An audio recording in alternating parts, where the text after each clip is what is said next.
Welcome to the total strategy. मैं हूं विशाल अग्रवाल। दोस्तों, लेट नाइट प्रिडिक्शन में आज हम देखने वाले हैं। आज हम स्टॉक एनालिसिस करने वाले हैं कोटक महिंद्रा के ऊपर। दोस्तों, करेंटली ये वीकली का टाइम फ्रेम है। अगर आप इसको नोटिस कर रहे हो, अगर नहीं है तो आपको यहाँ से पता चल रहा है। देखिए, ये वीकली का टाइम फ्रेम है। तो वीकली टाइम फ्रेम के हिसाब से अगर हम ये पर्टिकुलर चार्ट को पैटर्न देखेंगे तो हम प्रीवियस हिस्ट्री के हिसाब से अगर हम नोटिस कर रहे हैं तो एक बार जो इसकी फॉल आई थी कंप्लीट हो चुकी। उसकी जो नेक्स्ट मार्केट रेजिस्टेंस है, तो आप देख रहे हो ये यहाँ पे काफी रेंज में मार्केट सस्टेन कर रहा है। अगर आप इस चीज पे नोटिस करेंगे तो मैं यहाँ पे वीकली टाइम फ्रेम के हिसाब से ये पर्टिकुलर दो रेंज पे मैं ये हमारा रेजिस्टेंस बन गया है। तो अगर आप देखोगे support and resistance particular market इसी के अंदर रेजिस्टेंस करता रहा है। बीच में मैंने आपको बताया था कोटक महिंद्रा में मैंने बाइंग एंट्री ली थी। अगर जिन्होंने नहीं पता है तो मेरा वीडियोस देख सकते हो। के अंदर जो बाइंग बनी थी पहले वो हम ले चुके हैं। अभी हम फ्रेश बाइंग के हिसाब से देखेंगे पर्टिकुलर में किस तरह से होगी या कैसे। पहले तो वीकली टाइम फ्रेम के हिसाब से फंडा इसके हिसाब से बताने चाहूंगा कि अगर जैसे ही ये 1425 के ऊपर सस्टेन करना शुरू करेगा तो पर्टिकुलर ये स्टॉक पॉजिटिव हो जाएगा। और नेगेटिव के हिसाब से अगर हम बात करेंगे तो फिलहाल इसके अंदर एट प्रेजेंट कोई सेलिंग अपॉर्चुनिटी नहीं बनती है। इवन वीकली बेसिस पे कोई बाइंग अपॉर्चुनिटी नहीं बनती है। बट अनलेस एंड अनटिल मैं जैसे ही टाइम फ्रेम चेंज करता हूँ तो आप यहाँ पे देखोगे एक सपोर्ट एंड रेजिस्टेंस का वापस दोबारा इधर पैटर्न बना हुआ है। हम ट्रेंड लाइन की भी ड्रॉ करेंगे तो ट्रेंड लाइन के हिसाब से भी एक इसके अंदर ही रेंज बाउंड बन रहा है पर्टिकुलर स्टॉक के। तो अगर हम बात करेंगे कि पॉजिटिव पैटर्न कब बनेगा, अगर जैसे ही ये 1400 के ऊपर सस्टेन करना शुरू होगा तो एक वीकली टाइम फ्रेम के हिसाब से मैंने आपको बताया 1425 और डेली टाइम फ्रेम के हिसाब से मैं आपको बता रहा हूँ 1400। तो 1400 के ऊपर जैसे ही पैटर्न सस्टेन करना शुरू करेगा 2 दिन 1 दिन वहां से एक पॉजिटिव ट्रेंड बनता है। अनलेस एंड अनटिल नहीं तो जैसे ही 1430 ये जो रेंज है सस्टेन करता है या ब्रीच करता है तो एक बाइंग उम्मीद उसके अंदर बन सकती है। और आप सेलिंग के हिसाब से अगर आप देखोगे कि ये पर्टिकुलर अगर आपको सेल करना है तो इसमें सेल का फिलहाल आपको वेट एंड वॉच करना है।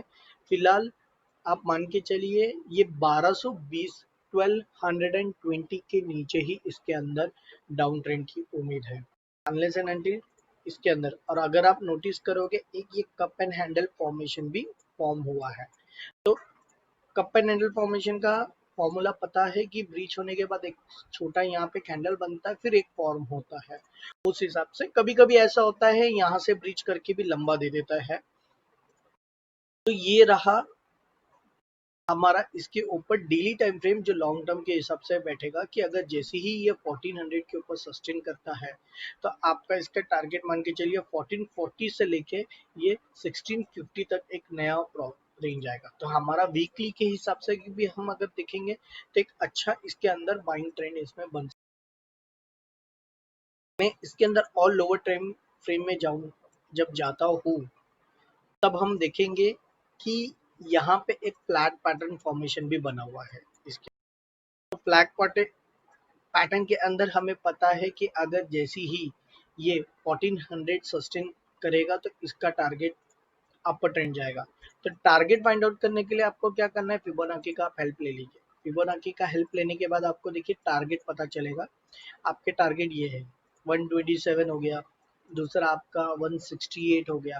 तो आप क्या करोगे, दो तरीका होता है फ्लैग पैटर्न के ऊपर टारगेट लेने का। फर्स्ट, इसका आप पोल को सीधा लेके आप अपर ट्रेंड जाओगे तो आपको एक पहला टारगेट मिल जाएगा। ठीक है, दूसरा टारगेट है आपका इसके अंदर ही तो दूसरा टारगेट आपका है फिबोनाची बेस्ड। दोस्तों, फिबोनाची बेस पे आप चलोगे तो आपको इसमें ज़्यादा रिजल्ट मिलने के चांसेस ज़्यादा हो जाएंगे।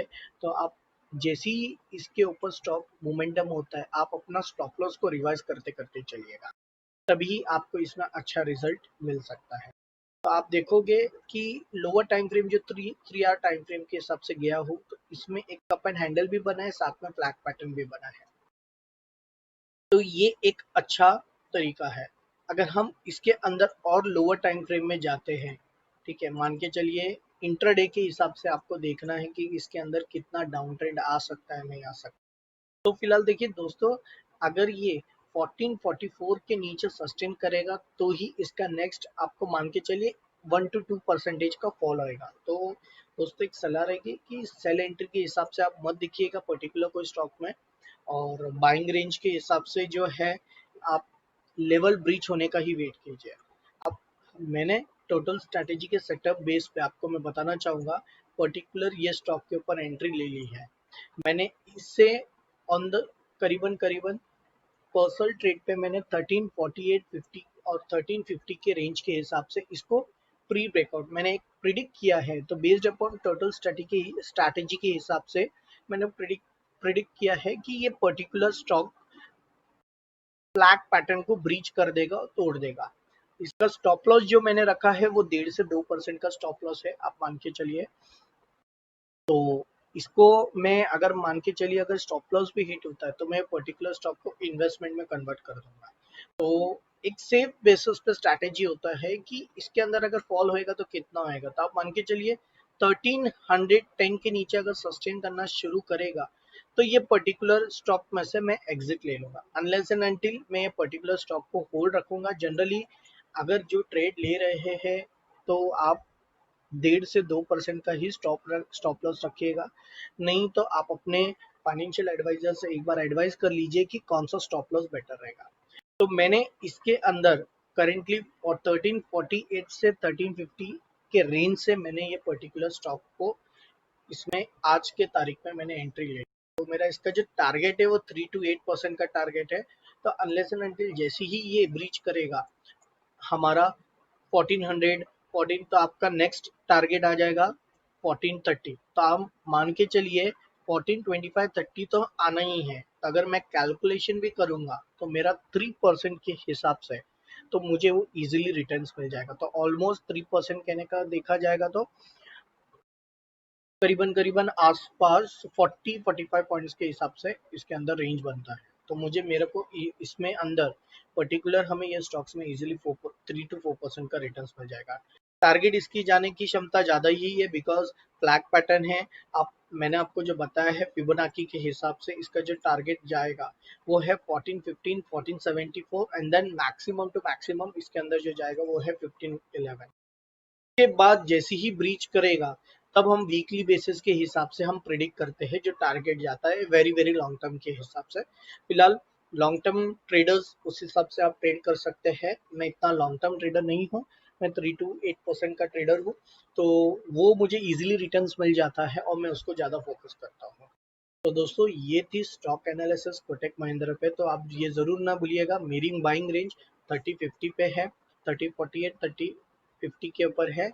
आपको अगर ट्रेड करना है तो 1400 का वेट कीजिए, जैसे ही ब्रीच होएगा ये पर्टिकुलर स्टॉक में एंट्री किया जाए। तो बस दोस्तों best of luck, happy trading day.